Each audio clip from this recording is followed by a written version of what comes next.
This is our Play of the Week analysis.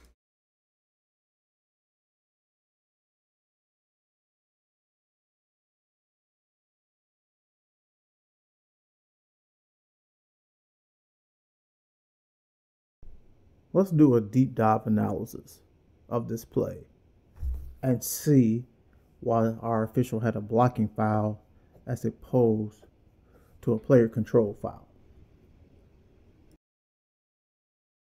First analysis that we're going to do on this play is we're going to actually go back and look at the Garden Rule.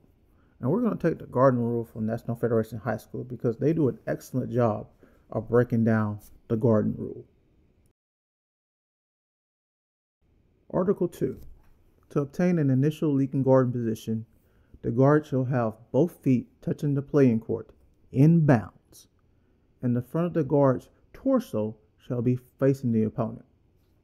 Article 3. After their initial guarding position is obtained, our guard can do a lot of things. They can have one or both feet on the playing court inbounds or be airborne, provided that the guard has inbound status. The guard is not required to continue facing the opponent. The guard can move laterally or obliquely to maintain position. They can raise hands or jump within their own vertical plane. They can turn or duck to absorb the contact. What the guard may not do is move laterally or obliquely if such movement is toward the opponent when contact occurs.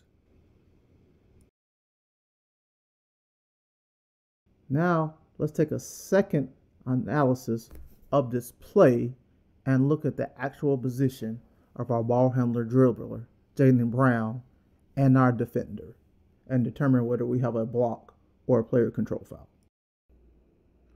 As we analyze the rule, we see our legal guard defender who obtained legal guard position moving laterally to his left in an attempt to draw a player control foul against Jaylen Brown. We see lateral movement as Jaylen Brown goes airborne. This is a very close play. Is this a blocking foul or player control foul? We're going to do a third analysis that will help us determine block or charge.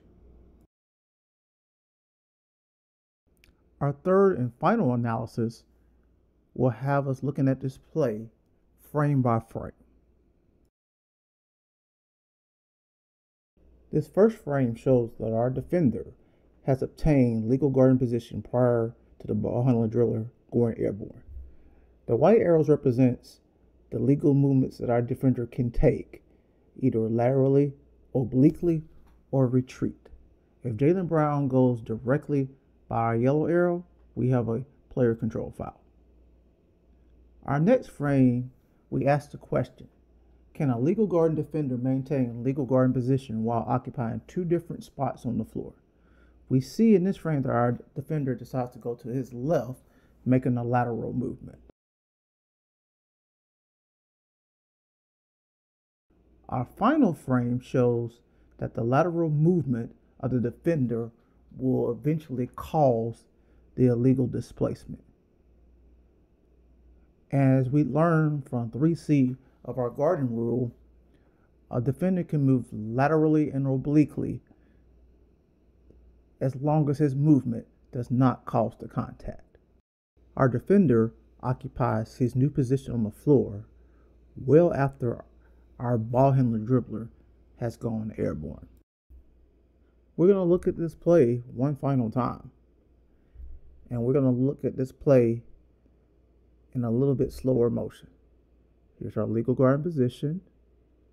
Here's the lateral movement of our legal guard defender. That violates 3C of our Garden Rule. Remember, 3C says after the initial guarding position is obtained, the guard may move laterally or obliquely to maintain position, provided that it is not towards the opponent when contact occurs. And as we can see in this play, the lateral movement of what was our legal guard defender moves toward our opponent, who is an airborne shooter, prior to our what was legal guard and defender obtaining a new position on the floor.